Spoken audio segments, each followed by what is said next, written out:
जय श्री राम।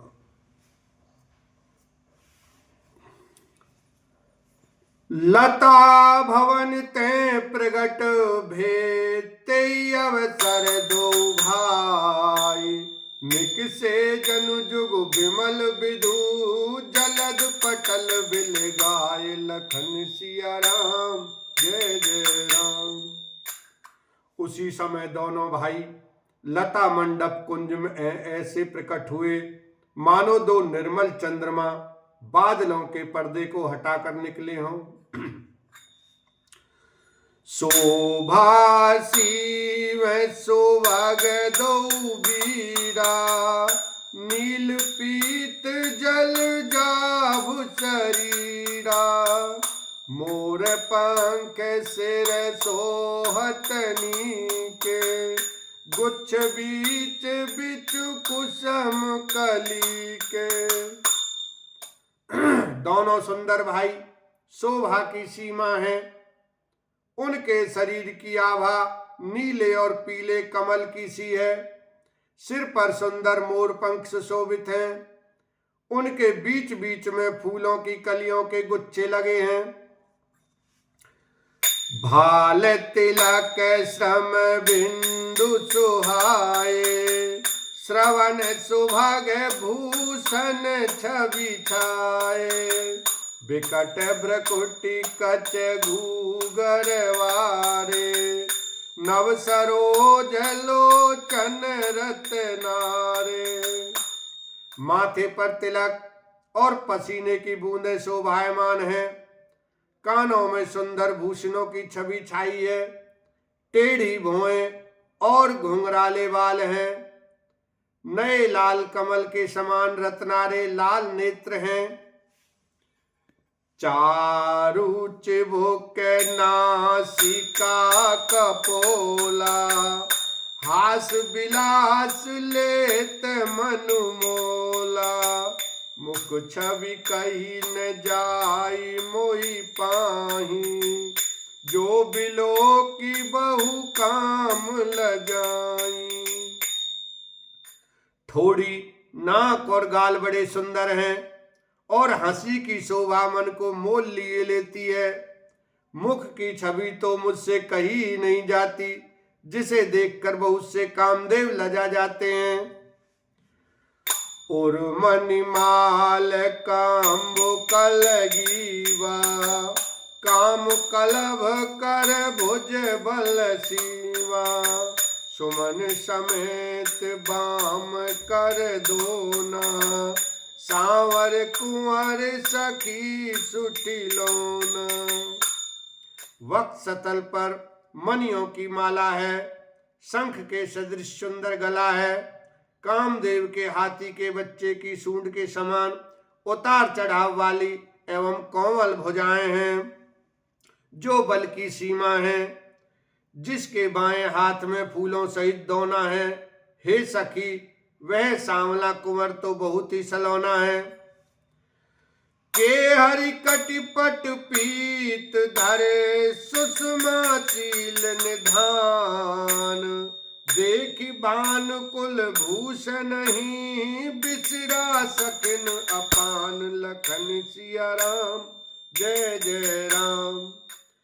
सिंह की सी पतली लचीली कमर वाले, पीतांबर धारण किए हुए, शोभा और शील के भंडार, सूर्य कुल के भूषण श्री रामचंद्र जी को देखकर सखियां अपने आप को भूल गईं। धारी धीरजु अति आलिसयानी, सीतासन बोली गई पानी, बहुरी गौरी कर ध्यान करे हो, भूप किशोर देख किन लेऊ। एक चतुर सखी धीरज धरकर हाथ पकड़कर सीता जी से बोली, गिरिजा जी का ध्यान फिर कर लेना, इस समय राजकुमार को क्यों नहीं देख लेती। सकुचि सिए तव नयन उघारे, सन्मुख दो रघु सिंह निहारे, नखशिख देखी राम के शोभा, सुमिर पिता पनु मन अति क्षोभा। तब सीता जी ने सकुचाकर नेत्र खोले और रघुकुल के दोनों सिंहों को अपने सामने खड़े देखा। नख से शिखा तक श्री राम जी की शोभा देखकर और फिर पिता का प्रण याद करके उनका मन बहुत क्षुब्ध हो गया। परवश सखिन लखी जब सीता, भयउ गहरु सब कहीं सबिता। पुनि आओ एहि भैरिया काली, अस कही मन बिहसी एक आली। जब सखियों ने सीता जी को परवश प्रेम के वश देखा, तब सब भयभीत होकर कहने लगी, बड़ी देर हो गई, अब चलना चाहिए, कल इसी समय फिर आएंगी। ऐसा कहकर एक सखी मन में हंसी। गूढ़ गिरा सुनि सिय सकुचानी, भयउ विलंबु मातु भय मानी।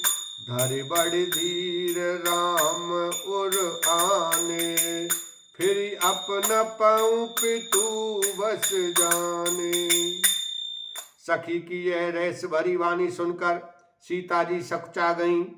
देर हो गई जान उन्हें माता का भय लगा।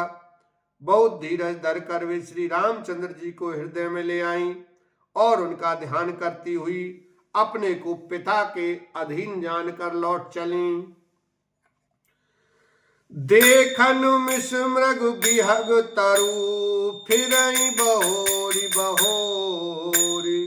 निरख निरख रघुवीर छवि, बाढ़ई प्रीत न थोरी। लखन सिया राम जय जय राम। मृग पक्षी और वृक्षों को देखने के बहाने सीता जी बार बार घूम जाती हैं और श्री राम जी की छवि देख देख कर उनका प्रेम कम नहीं बढ़ रहा है, अर्थात बहुत ही बढ़ता जाता है।